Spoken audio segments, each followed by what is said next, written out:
Hi friends, welcome to Project Manager Interview Questions session. Throughout this session, we would try to understand what kind of questions are important for us from the perspective of role of a project manager, and as well as maybe from the perspective of understanding what a project manager should have when he's understanding all the concepts. Okay, my name is Yogesh. I am working as a trainer with Edureka. Edureka offers PMP programs on behalf of PMI. Edureka also happens to be the PMI REP for delivering these programs. So I have been doing this program for Edureka for a very long time.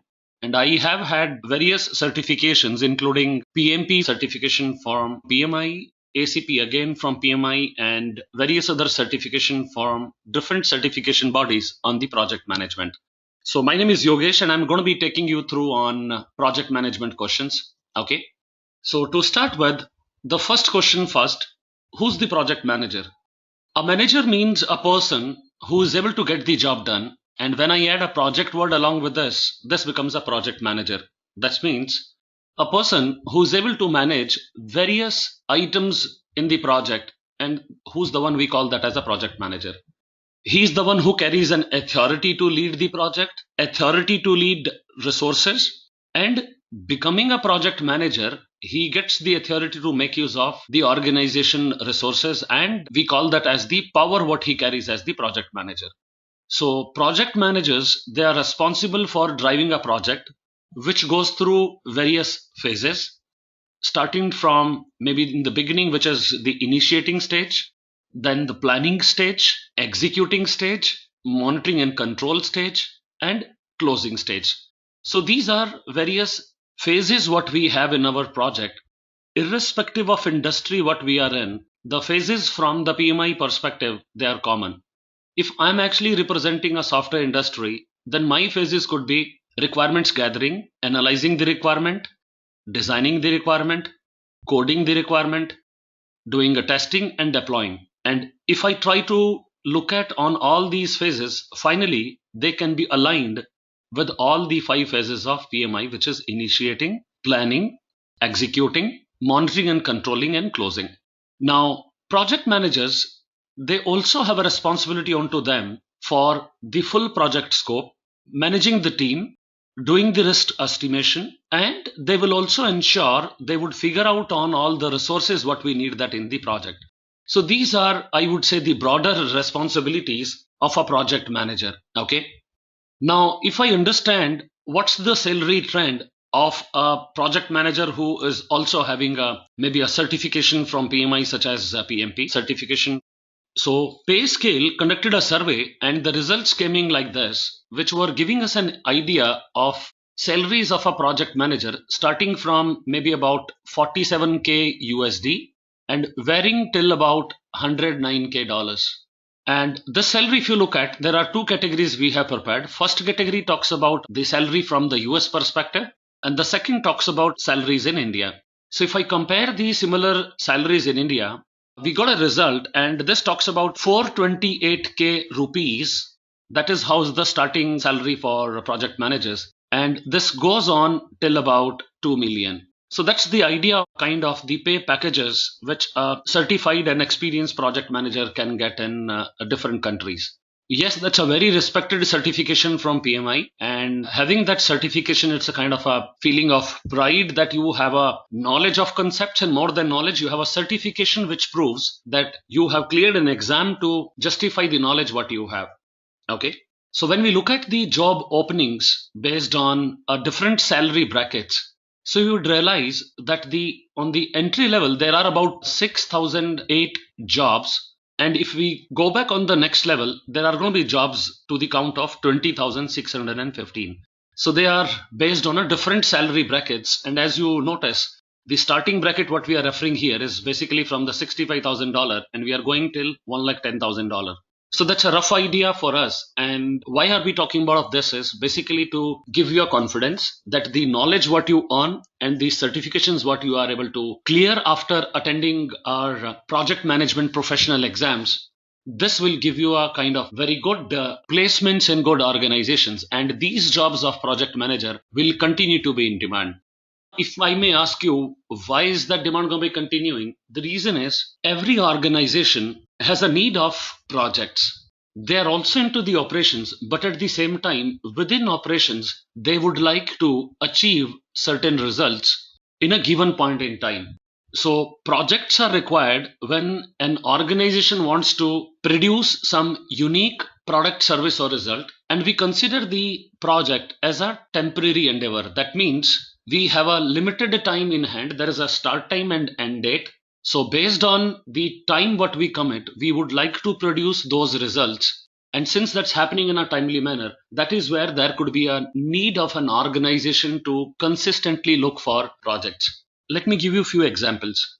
If I assume that you are working for an automobile company and your organization is actually in the business of manufacturing cars or trucks and maybe two-wheelers, so you may have some products which are already running, and at the same time, there could be a need for your organization to continuously do innovation and find out better products to survive and offer the good features going forward. Similarly, if I'm actually working for example, a hotel, and hotel has many rooms here, let me assume that the occupancy rate for the hotel as of now is not very good. So operations team is realizing that more than 50% of their room are actually not getting utilized. So the occupancy rate is just about 50%. 50% occupied and 50% not occupied. So we can take a project, we can pull in few people from the system, and we can maybe have a project manager also. And these guys can work towards finding out the root causes, working out on solutions which can help this organization improving the occupancy rate in that case. Let us assume they are at a 50% now, and we give them a target of about 3 months or a 6 months. So it could be a 3 months or a 6 months project in accordingly, and we will like to get those results by that time. Moving next, let us understand what are the top questions from the project manager's interview perspective.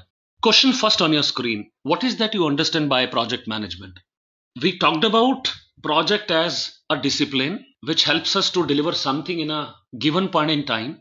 So when we talk about of project management, this means a project management is the discipline which helps us in implementing various processes, various methods, knowledge, skills, and experience for achieving the objectives of unique project. Let me also try to give you a few more words. And those words are maybe to further understand the project management. So project management is all about using the knowledge what you have, following 49 processes, which are part of our PMBOK Guide 6th edition, which carries 10 knowledge areas, which also carries 5 process groups. So following the project management standards as laid by PMI in PMBOK Guide 6th edition, which contains 49 processes, 10 knowledge areas, and 5 process group, and at the same time ensuring that we carry out a good balance between the constraints of the project. So there are 3 main constraints in a project. First is scope, second is time, and third is cost. And if I may draw a triangle representing these 3, we call that as the triple constraint triangle: scope, time, and cost. Now, as a project manager, or maybe I would say a characteristics of a good project management is to ensure there is a good balance maintained between scope, time, and cost. See, I would not say that the constraints cannot come in. Constraints will come in, but a good project management can understand these constraints and maintain a balance. Now, these 3 are called as my triple constraints. However, there are 3 more constraints, which is quality, which is risk, and which is resources. So these 6 are the major areas wherein there is a chance of having an imbalance. A good project management is about making sure that we understand these areas, we understand these concerns, and we address the problems coming out from this in an amicable way. That's what is a good project management all about. So to just make project management an easy way to remember, we have actually created a few words. We call that as a 6P. First word says proper planning prevents poor project performance. That means if I'm going to be planning it nicely, if I consider on various knowledge areas, various processes, I try to pick up constraints and try to note down the risks. If I go by proper plan, then this will ensure that my project has a good performance at all point in time. All put together, this is what we call that as a good project management. Got it? Hope you have got a clear idea on project management. Okay, we'll move next. Next question we have is a question which talks about of what's the difference between project, program and portfolio. These are the terms we are using that on a day in, day out. But when it comes to figure out the difference, lot many of times we get a jumbled up response. So it's better we have a absolutely clear picture of all these three words. Let me start with the first thing first, which is project. So what's a project?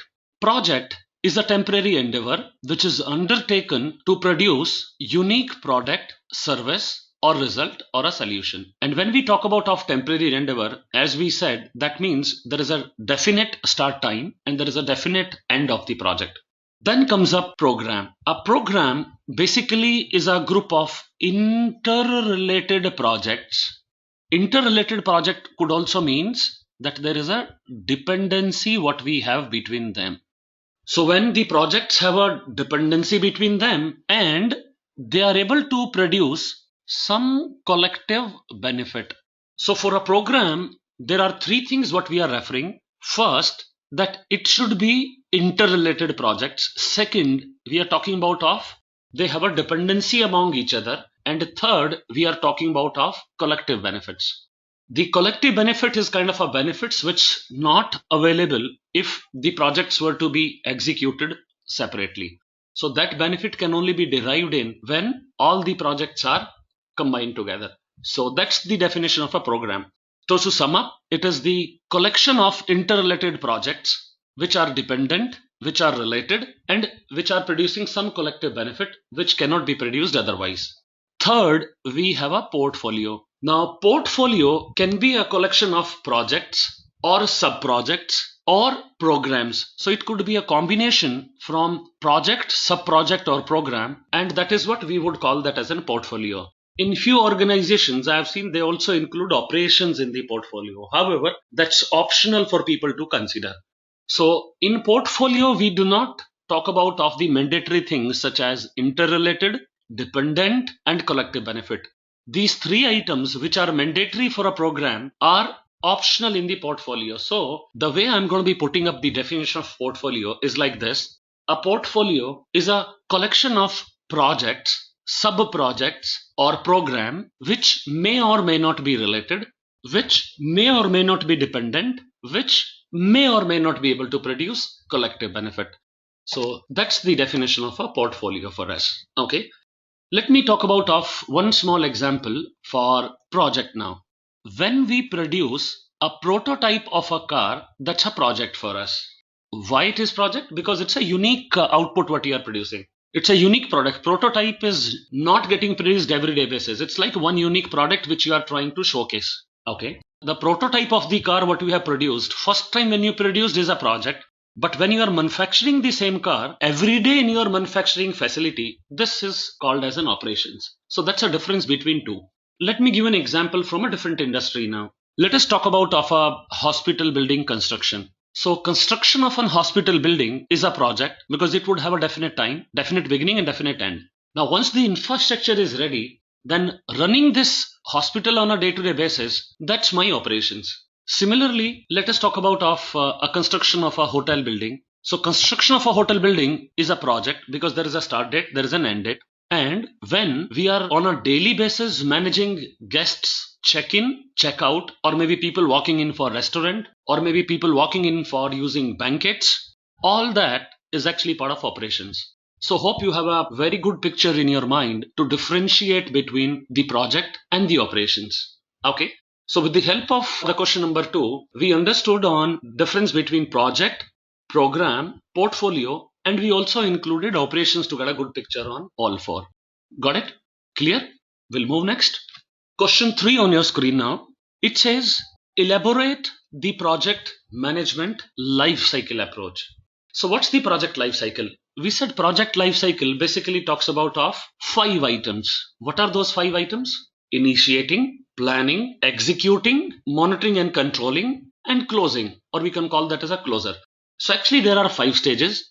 So what we have done is 3 stages we have written separately, which is initiating, planning and closure, and executing and monitoring and control. We have clubbed it together. So what happens is the monitoring and control is one phase which kind of continues for the longest kind of a time. You start doing a monitoring control from the beginning, and this continues till the project is not going to be coming to an end. That's the project life cycle. And we also related this life cycle with the software industry, saying starting from requirements gathering to designing, coding, testing, deployment, these stages what we have in a software project, they are also falling under the initiating, planning, executing, monitoring and controlling and closing. Now we look at question number 4. Question number 4 says, what are the most important skills that a project manager should possess? So there are many skills what a project manager should have, starting from communication. And maybe to let you know, communication is one such item wherein the project manager spends 90% of his time, 90% of his time goes in the communication.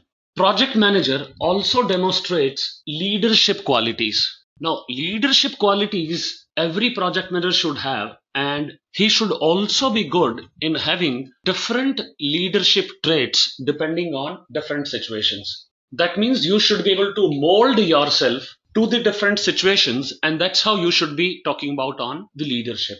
Now, a job of a manager is also to manage the job and the team. So we call that as another important job what a project manager has. That's the team management. End of the day, who delivers the work? I would say team delivers the work. Who helps in doing the planning along with the project manager? It is the team which is helping.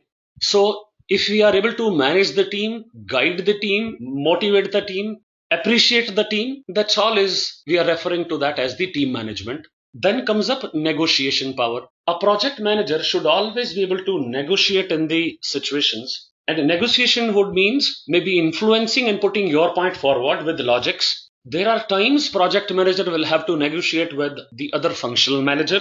Then a project manager should also be very much organized. So it's like you have to also kind of demonstrate that not that you are doing a good plan in the project, but you are practicing all these things in a day-to-day work and demonstrating this to the team.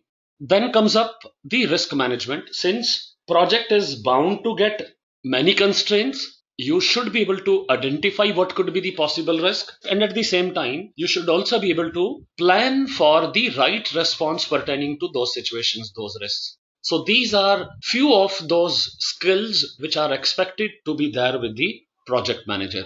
Okay, look at the next question now. What's the next question? It says, how will you start your job as a new project manager? Just think for a while and let me know what are the items you guys think of you should know in the beginning. So to start with, you should be able to listen, observe and learn. So when I'm writing observe and learn, I'm also talking about of a word called as inspect and adapt. You should be able to understand your client needs and wants. When I'm saying needs and wants, I'm referring to need, requirements and expectations. If I'm able to understand those requirements, that means I can capture the requirements very clearly. And if the requirements are captured nicely, of course, I will ensure that there's a good plan which I'm preparing to deliver those need, requirement and expectation. Now, the problem happens when you are not able to understand the requirements in the beginning clearly. And at the same time, you are not communicating well from the perspective of communication between the customers and the project manager. If there is a gap here, this gap will travel in your planning. And finally, there are going to be a lot of change requests in the project. So it's better to get the very clear idea on needs, requirements, and expectations of the customer. Third thing, know your team and their personalities. Everybody is good in some area. If I understand my team better, if I understand their strengths, if I understand their weakness, I can actually plan it much better to ensure they deliver their best and complement each other for the project requirement. Fourth, as we said, we are open to inspect and adapt. So we should also take an opportunity to learn some new skills as and when it is required.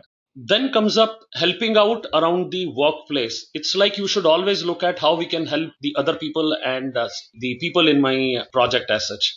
And the sixth what we have is very clearly talking about of how can you master the tools what the company possesses. So there are various tools your organization has. It could be tools such as maybe a project management software or various tools which are required for ensuring there is a good visibility of the data points and the performance areas. So all this you should have a good idea, so that maybe when there is a requirement for us to address these things or put back those things back to some other people or maybe explain it to them or use it to the right context, we should be able to do it from that perspective.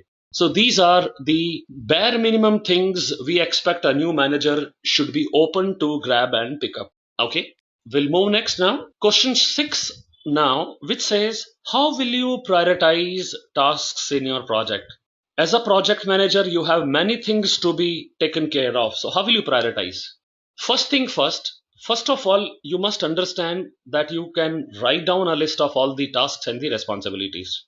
Second, it is always better to make a kind of a column like this, which talks about of urgent and important. So make that as a urgent and important, and try to place this task into 4 quadrant. First quadrant could be, just for the sake of understanding, the first quadrant can talk about on very urgent, very important. So one side I'll write down urgent, second side I'll write down important. So likewise, put all your tasks into one of those 4 columns. At least then you will be able to get to know which task you should be focusing is first.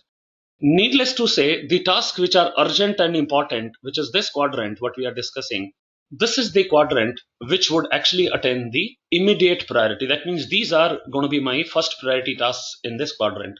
The item wherein I have least urgent and least important, this quadrant is going to be my task which are going to be my last in the priority. So that's a rough idea which can be used for a day-to-day management of various things what I have. Third thing what it comes here is talking about of assess the value of each task. This is from the perspective of finding out what task is more valuable. Sometimes it is good to deliver the valuable task in the beginning itself. Fourth, we can order the tasks by the estimated efforts. Few times what we have seen it practically working very much fine is that the tasks which are quite risky or maybe having a technical concerns, it's better to take those tasks in the beginning itself. It's like I'm trying to deliver the complex tasks in the beginning and then trying to go over for the remaining tasks. So we can always order the task by the efforts which are required. Okay. The fifth says stay flexible and ready to accept. Now, when we are doing a prioritization, we should not be making our schedule so heavily packed up that there is no scope for any change or any flexibility. So there has to be some space to accept new things, because what's happening is market is pretty dynamic. There are a lot of requirements which will come up suddenly, and if I do not have a space to accommodate some of those, then I'll be left behind. So it's better to have a little flexibility so that I can negotiate on those requirements and maybe put the very important things now, and the task which is a little less important and urgent now can be shifted to maybe a little later stage. And sixth is the most important, which says please learn or know when to say no. Saying yes to a new requirement is very easy, but this will add up, increasing the tasks that you have in a queue. So it's better at some point in time, if you feel like that there cannot be other loads which can be added up, it is good also to say no in the beginning. See, saying yes and not delivering would also create a bad picture. So it's better to say no in the beginning so that the other person understands that maybe you are packed up with few things as of now, and maybe as and when there is an opportunity comes up for some space, you might pick up. But for the moment, I can't take this activity. So that's the question number 6 for us. Let us go forward and talk about the next question now. Question 7. Question 7 is, please understand what kind of leadership style you have. Sometime back, I said there should be a good flexibility in terms of adopting different leadership styles. So we are talking about a few leadership style here. So style should be picked up depending on what situations we have. So let us talk about of this style, which we are referring to that as supporter, coaching, delegate, tell. So there are many styles what we can adopt. A supportive style, for example, will be very good when you wanted to have high dependency on the team and you want to make them to take a decision on. Supporting means you will support them in taking a relationship. You will support them in getting the job done, but you would not try to impose maybe your authority into it. So supportive kind of a role is supposed to be very good, wherein team feels like as though you are going along with them and you are giving them a kind of a little independence also in taking up the decisions. Okay. The second category we call about that as the coaching category. In coaching, we say it is we talk, but I decide. That means I will educate you on how job has to be done, but at the same time, I am going to be taking a decision on how things need to be done. So this is basically specially done for the task, which I call that as a high task and high relationship. When the tasks were low, we had actually preferred asking them to take up the decision. Okay. Then comes up the third category wherein we talk about of a delegate kind of a style. So when you understand it is low on relationship and low on task, it is a better thing to allow team to take independent decisions. 100% delegate in that situation, asking them, you decide, you are the owner, you decide. And then comes a task wherein there is a low on relationship, which is high on task. Such kind of a things we would prefer to tell them on how should I do. So I'll say, hey, I tell you what needs to be done. So these are different leadership styles. We can pick up any of those styles, which is maybe good from the respective situational perspective. End of the day, we would like to ensure that the team stands motivated, teams should feel like they are involved, and at the same time, job also has to happen with good progress. Okay. So with this, we now look at the next question. Next question we have is, what's your ideal project? When you are answering this question on what's the ideal project, there are a few questions that should go into your mind. And those questions are, what kind of a work you enjoy the most? How much creativity you would like to show? Are you okay to work under deadlines? Or maybe you are able to work under deadlines much better? How comfortable you are when you are trying new things on a project? Are you okay to receive full credit for your work yourself, or you are okay to share credit with others? Are you getting the credit from the people already, or you feel like there is a challenge and you are not given adequate credit of the work what you are doing? Last not the least is like, are you okay with working as a part of a team, or you would like to work as maybe a self-support kind of a role wherein you want to work as one person? Maybe you are not good to go along with many people. So figure out, these are many things which will give us an idea on very clearly relating to what is the ideal project for us. Okay. Next question, which talks about of what are the various processes and process groups in the project management framework. So when we talk about of various processes and process groups, so in total there are 49 processes and there are 5 process groups. Let us start with getting to know the definition of a process. A process is a defined way of doing tasks involved in a project. It defines the actions to be taken along with their sequence. In other words, a process can also be taking certain inputs, processing them with certain tools and techniques, and producing an output. That's also a process. Let us consider preparation of tea or preparation of coffee. That's also a process. You have few inputs, which are few ingredients, and you are taking a decision basically to ensure that you are following those processes and you are able to produce some output. So that's also a process. So what are process groups? There are 5 process groups, starting from initiating, which is the beginning phase we have, then planning, then executing, then monitoring and control, and closing. So there are 5 phases we have. The first phase when we start is the initiating, and the last phase when we exit is closing process. So the process is like developing a charter, identifying the stakeholders, all that is part of initiating. Whereas planning for scope, schedule, cost, quality, resources, communication, risk, procurement, stakeholder. Planning for each of those items is basically part of my planning processes. In execution, we execute what has been planned, and monitoring and control, as the name says, we do a consistent monitoring and close to ensure whatever got planned. We should check our current performance levels from the planning and ensure there are actions taken to meet the performance objective and the plan which has been already signed and approved. What kind of actions? These actions could be preventive actions, these actions could be corrective actions, and these actions could be repair actions to ensure needful is done so that I meet my plans, and especially pertaining to plans such as cost plan, cost baseline, scope baseline, schedule baseline. Okay, so that talks about of the various processes and process group. Every knowledge area has its processes. So there are 10 knowledge areas. So develop project charter is a process. Estimate cost is a process. Creation of a work breakdown structure is a process. Collecting requirement is a process. Planning risk response is a process. Identification of risks is a process. So these are various processes which we have. They are aligned with 5 process group, and they are also aligned with 10 knowledge areas. Okay. So let us understand the knowledge areas. Now, as we said, there are 10 knowledge areas starting from project integration management, project scope management, project schedule management, project cost management, project quality management, project resource management, project communication management, project risk management, project procurement management, and project stakeholder management. So the all processes what we have, they are primarily part of each of the knowledge area. Let me give you a few examples. A process called develop project charter is part of my integration management. A process called close project or close phase is also part of integration management. A process called create work breakdown structure, collect requirement is part of project scope management. When I wanted to estimate the duration, that's part of my schedule management. When I wanted to find out my cost baseline, estimate cost, that's part of cost management. When I wanted to control quality, when I wanted to manage quality, that's part of quality management. In resource management, we have processes such as acquire resources, manage team, develop team. In communication, we have processes such as plan communication management, manage communication, monitor communication.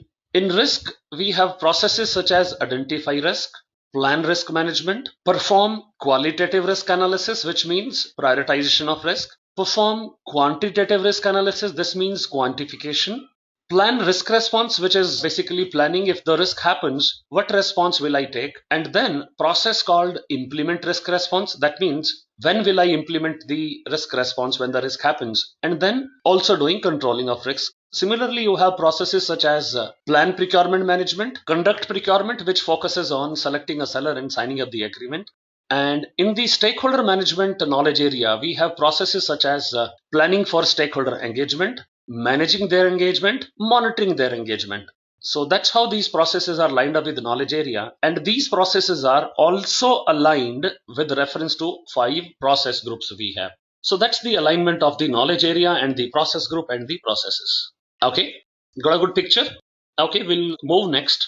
Next question what I have is, how would you handle a difficult stakeholder involved in your project? See, in project you may get many stakeholders, some with high authority, high power, low interest. Some will be having high interest and low power. Let us understand how do we handle it. So first of all, please accept the authority whatever they wanted to impose. Let us not bring in any debate or a fight. Second, please remove the emotion quotient from your mind. Look at all the items what are being asked or whatever requirements is coming into you. It is coming into you because you have a role of a project manager. So remove any negative emotion. Third is understand what's the issue.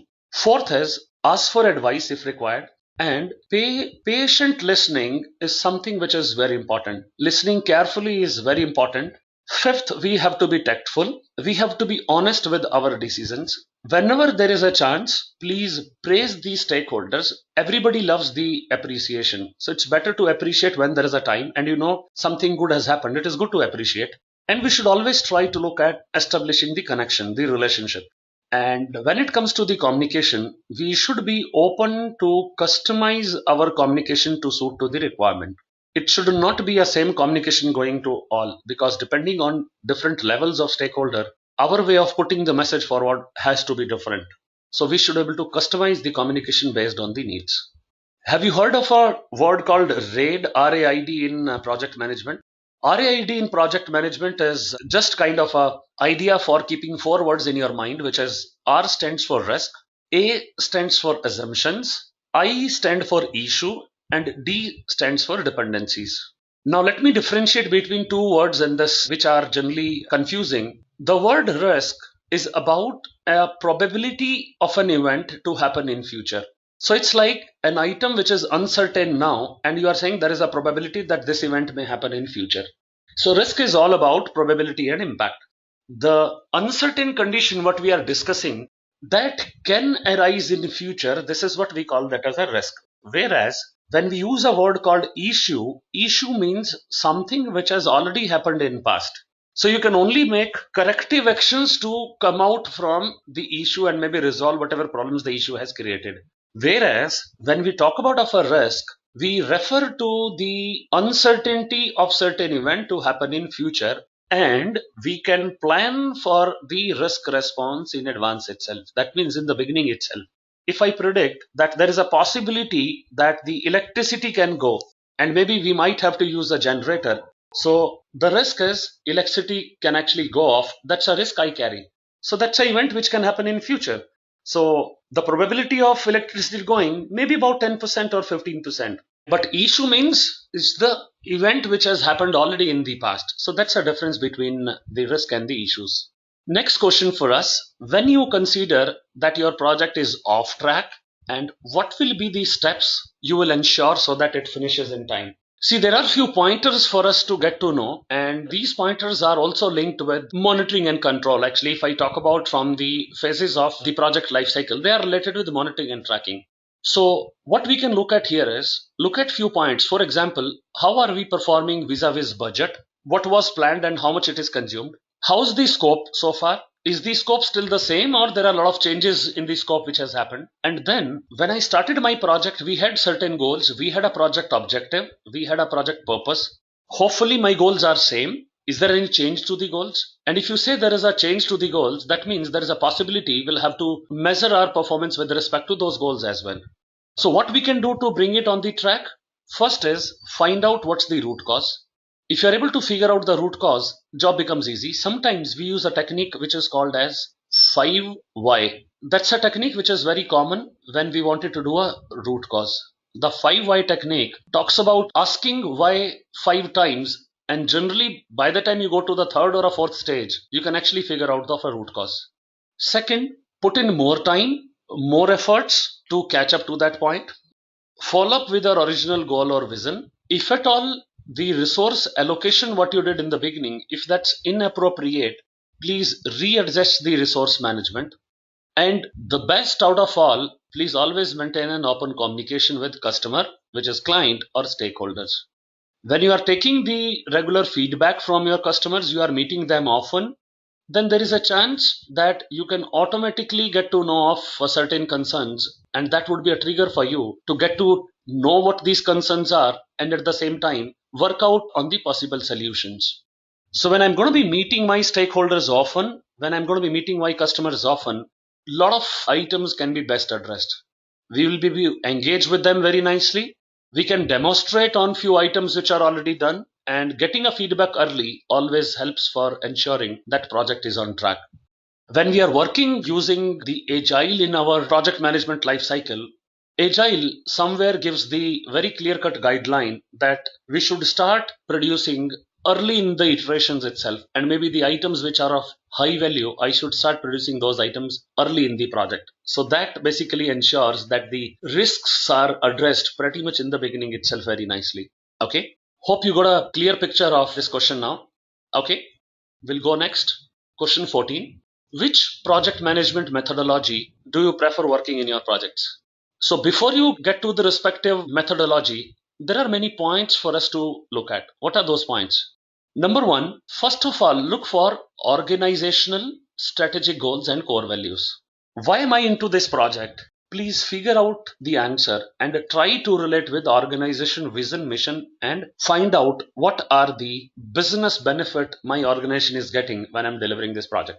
When you are able to find out the business drivers, it is very easy for you to correlate and understand which methodology will suit better.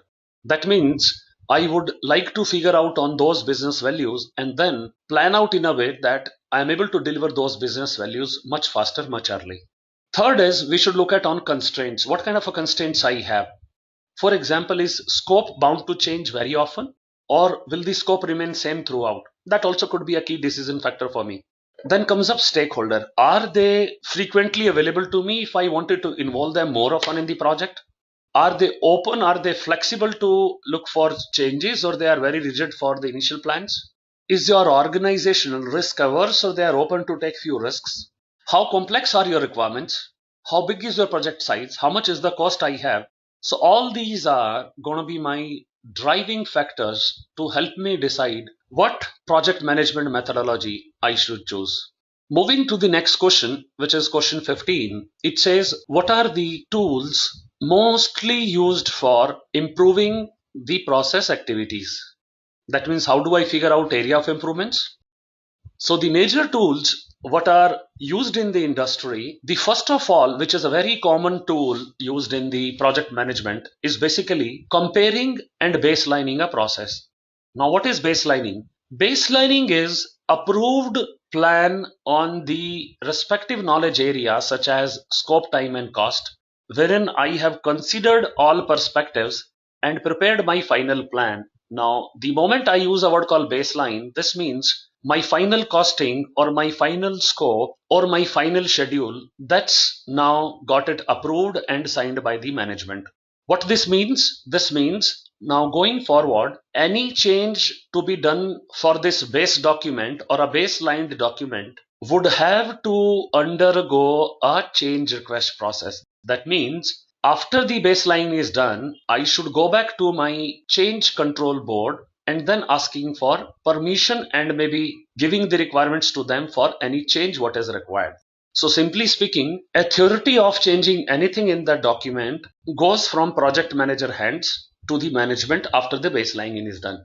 So what we would like to do is we would like to compare our current progress from baselining, and that is where I can check how am I performing.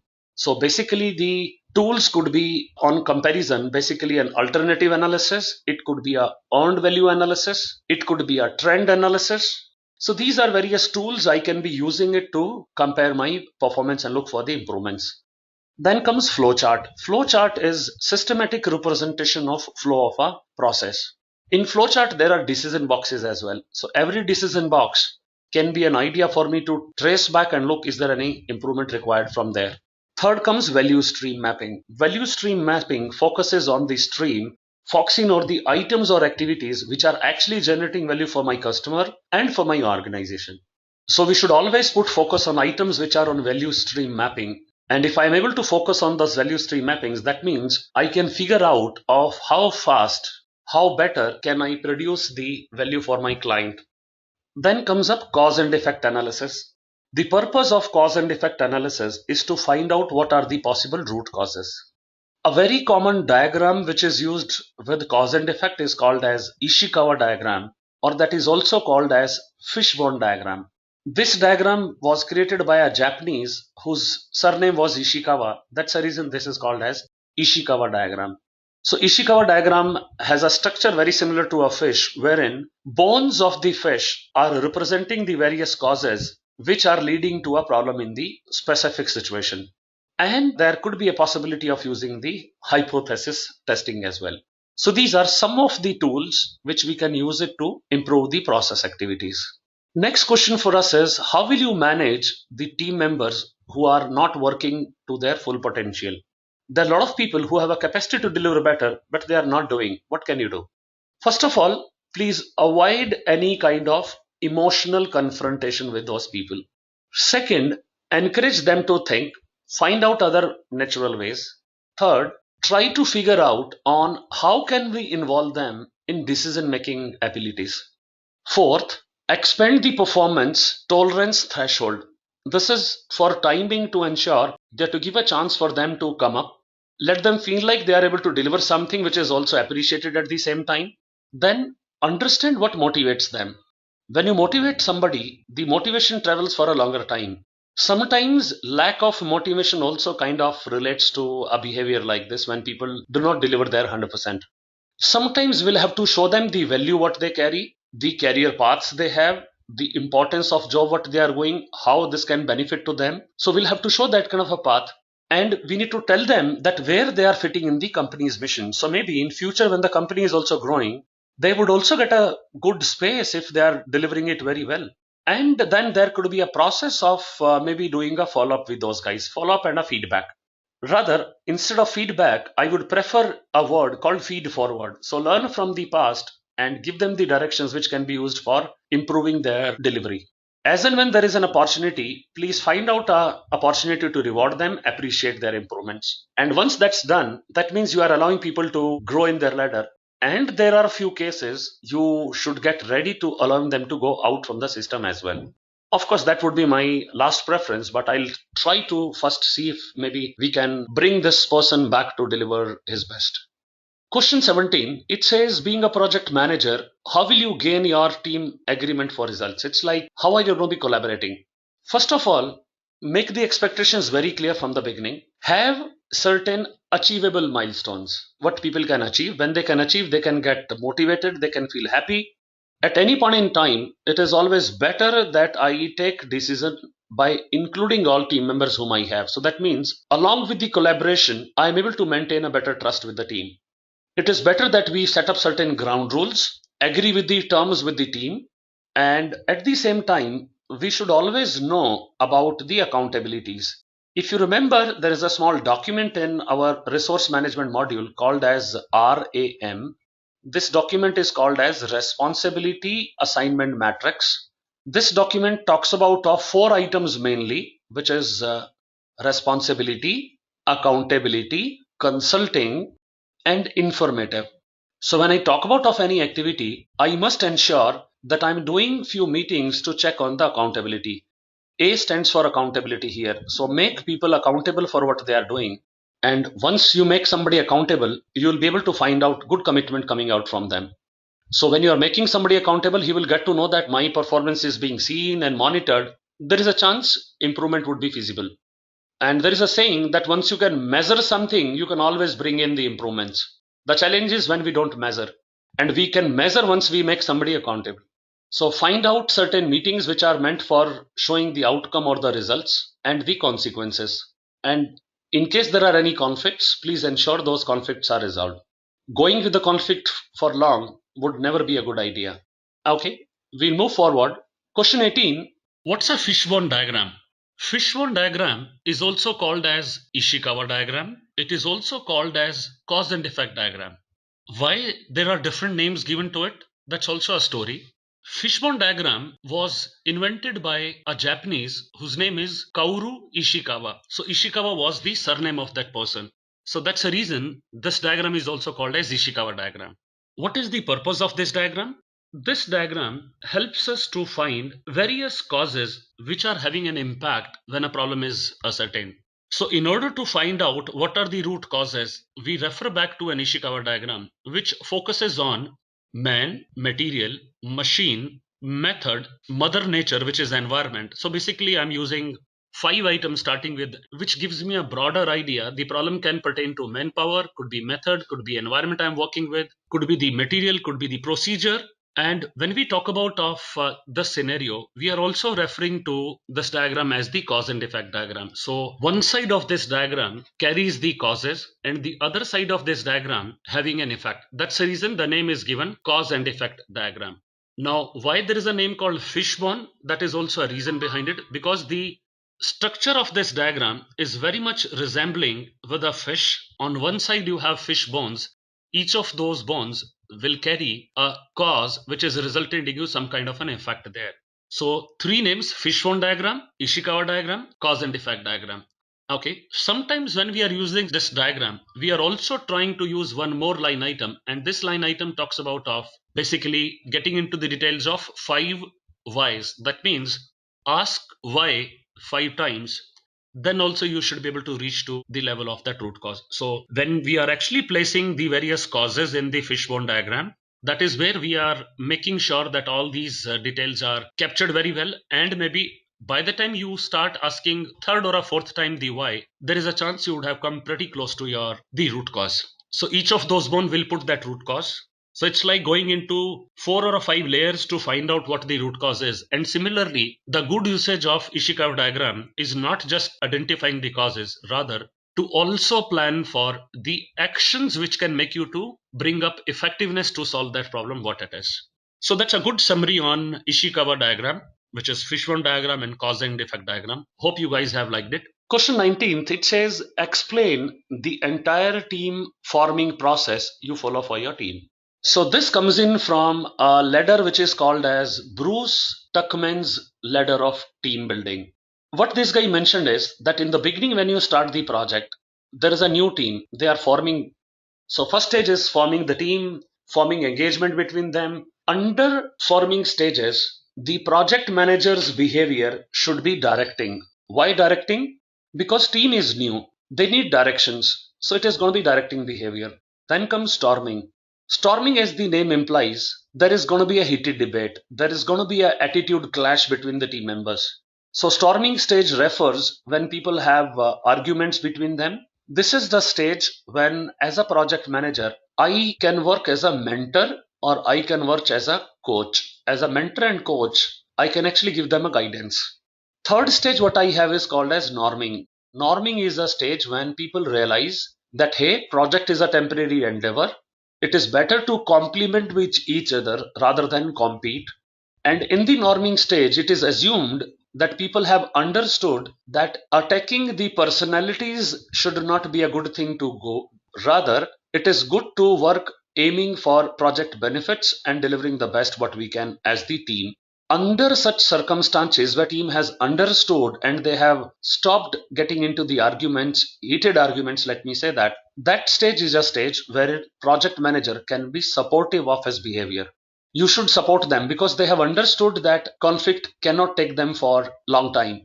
Fourth stage I have is a performing stage, and that is supposed to be the best stage we have in all 5 stages. That's the stage when team has understood, team has started performing, they have started complementing each other. In this situation, I can basically delegate more and more job to them, and you'll be able to see the results coming in from the team. And then comes up the fifth stage, which is more or less towards the end, talking about of relaxing.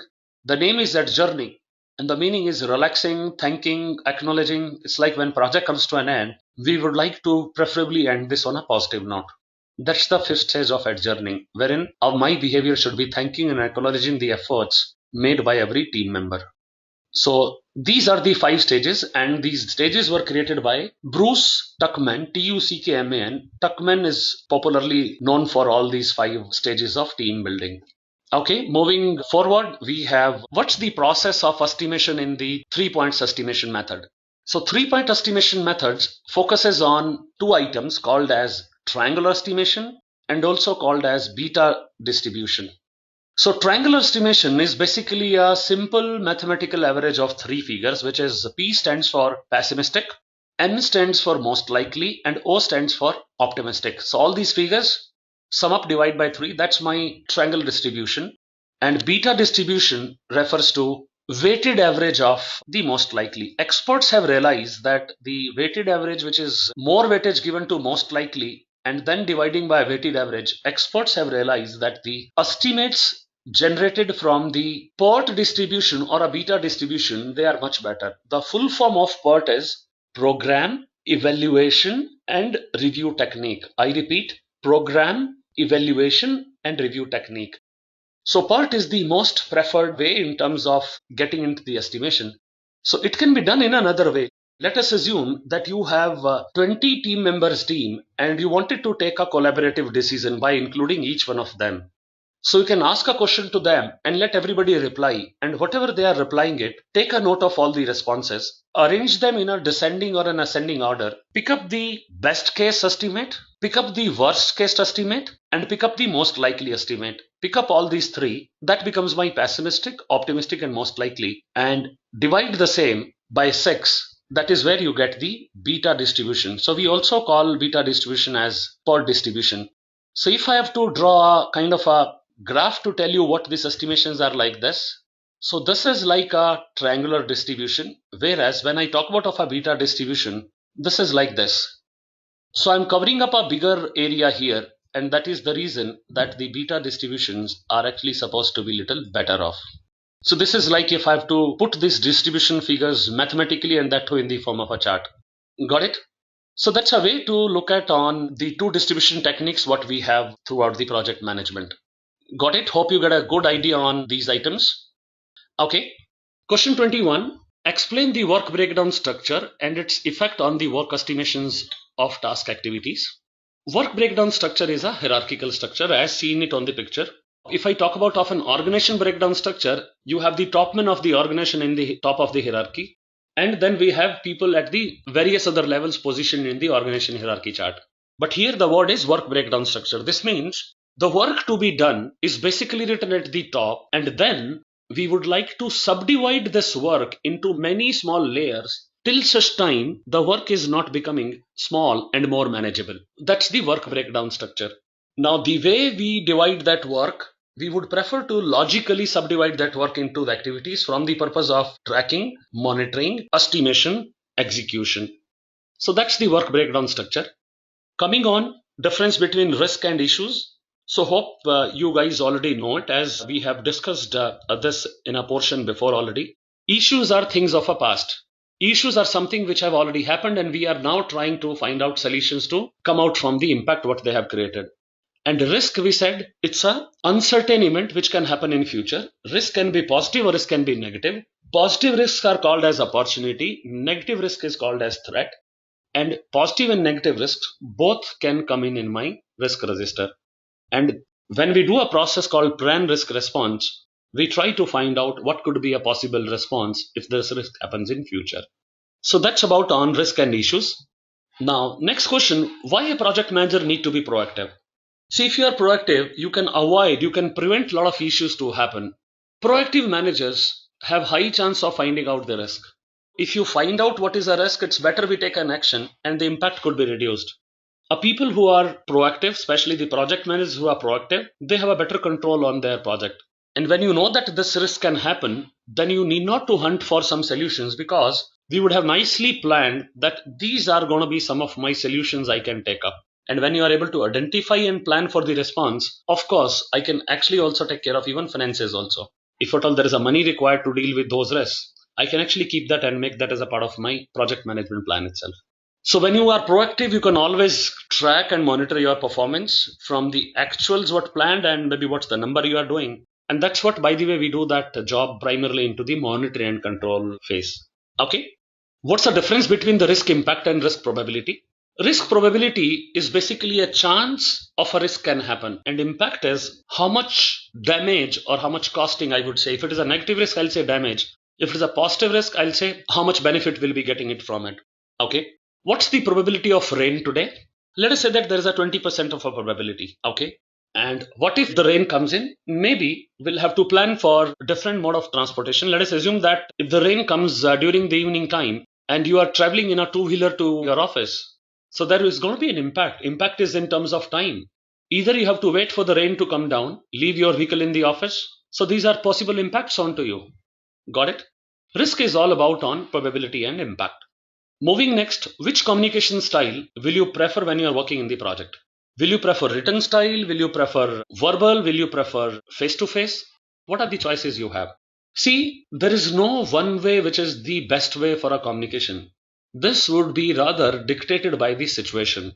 If I have to talk about of the best style, I would say the best style is going to be a face-to-face. You know why? In face-to-face, research which has been done by experts says 55% of the message gets communicated through a body language, 38% gets communicated through voice, pitch and tone, and 7% is through the text. So face-to-face is supposed to be the best, but there are challenges in terms of the manpower which is relocated into many places. If the people are working from many locations and they are not sitting at one location at all, they are geographically distributed into many places. If that's the situation, that means the message is very clear. In those situations, we don't have a choice but to look for maybe a video conferencing or alternate modes of communication. When people are sitting at a distance, we prefer doing a written communication with them. Got it? And when it comes to another style, between interactive or maybe an offline, I would prefer an interactive style, basically a responsive wherein we can interact. You can ask questions, we can interact, we can get a feedback. And once you get a feedback, it is a kind of an acknowledgement that we are able to understand each other's message and able to put forward few questions and understand those topics. So that is what would the style which I'm going to be picking up from here. Okay. Next question, what do you understand by time and material contract? This is also called as a T&M. So T&M kind of a contracts wherein you depute, for example, a person 3 months at your client place and you will actually bill him for those 3 months. Your person may be working in a customer's environment as per customer's timelines. Maybe if customer works from a 9 to 6, Monday to Friday, your person may be working in that premise. So the time and material is basically kind of a hybrid kind of a contract which has some portions from fixed price and some portions from cost reimbursable. In general, the time and material contracts are easy to predict, easy to plan, easy to calculate, easy to forecast. And it is easy for us to know what duration I have to put forward for few resource, and accordingly I'll be charging for it. Now, such kind of contracts are popular when we are not able to estimate the exact project size, or sometimes we know that few requirements might change at a later stage. So it's better to take and maybe pay on a person basis, time and material basis, rather than maybe getting into the requirements, because requirements are not at all clear in the beginning. So that's the T&M kind of a contract. Software industries, generally when they depute their people, they prefer using it. Next question on the screen. What will you do if any of the customers is not happy with the quality or results of the product by the end of the project? Means when you deliver your product, the customer is unhappy. What do you do? First of all, we should find out and show the customer that how we have tried giving that value. And for you have to mention that, saying, as a customer, I give you a lot of respect and a value. So I would be willing to understand what is that which is making you unhappy. Basically, I'm saying root cause. Is that a particular requirement which could not be fulfilled correctly, or there are certain other aspects of it? Is there any modification he is looking into some output? Is it that he was expecting certain change of scope and you declined, saying no, we cannot alter the scope? So what's the exact reason that customer is talking about of different expectations which is not meeting up here? So this is something what we should try to understand, and if we are able to try to convince, good enough. But if we are not able to try to convince, or maybe we tried and somewhere it is not gelling in, then we need to figure out and explain it with reference to the scope what has been agreed, because the agreed scope is in black and white document what we have, and there are times when few items are not agreed in the scope, and it could be some expectation some stakeholders have. It is good to take a note of all these things while the project management plan is prepared, because after that most of the times this becomes the change request. But the situation in this question very clearly confirms that towards the end of the project, when you are doing a delivery, somebody is unhappy. So that is where we must understand, and I'm sure there had been many other events for us to look into it. For example, stakeholder engagement, communication management. In the process, what we have called as a validate scope, we also approach customers wherein we give him the verified deliverables, and we are expecting customers to look at how those verified deliverables can be accepted by him. And if at all there are few concerns on the acceptance of those deliverables, we are open to take a change request and act on it. So when accepted deliverables are done and then customer has some kind of concern, that means we must try to understand and put it forward to them. Okay. Next question is, what do you mean by Pareto analysis? Now, Pareto analysis talks about of prioritization, talks about of 80-20. What it says is, it says that the 80% of the results are coming in from 20% of the actions. Sometimes it is also called as 80% of the problems are happening because of 20% of the causes. So if I can focus on those 20%, I can prioritize the things accordingly. So that is what which Pareto principle explains. So Pareto principle is used in decision making. It's a technique wherein we can find out that which 20% actions or causes are actually the problem makers. Okay, that's the reason we say this is used for prioritization. Question 29 talks about of the triple constraints in a project. What are the triple constraints? We discussed these constraints, which has scope, time, and cost. These are my triple constraints, and if at all I have to go beyond these three, I'll add up quality. If at all I have to go beyond 4, I will add up risk and resources. Most of the problems in the project generally hover around between scope, time, and cost. And when you run out of time, you may have a compromise happening on a quality. So triple means 3. Scope, time, cost are my 3 constraints, followed by quality, followed by risk, followed by resources. Question number 30. What are the various types of risk you might encounter in a project, and how will you handle them? Risk could be pertaining to cost if you exceed the given cost. Risk could be pertaining to schedule when you exceed the planned time. It could be a risk from the performance perspective. It could be a risk from optimizing the resource, managing the resource, lack of resources, inadequate resources. It could be a risk from a technology perspective. Risk could be from the market dynamics. It could be because of certain rules and regulations, so it could be a legal risk. It could be a strategy risk if my strategy is not fitting in very well. It could be from the perspective of how the project is being governed. It could be a governance risk. Sometimes it's an operational risk.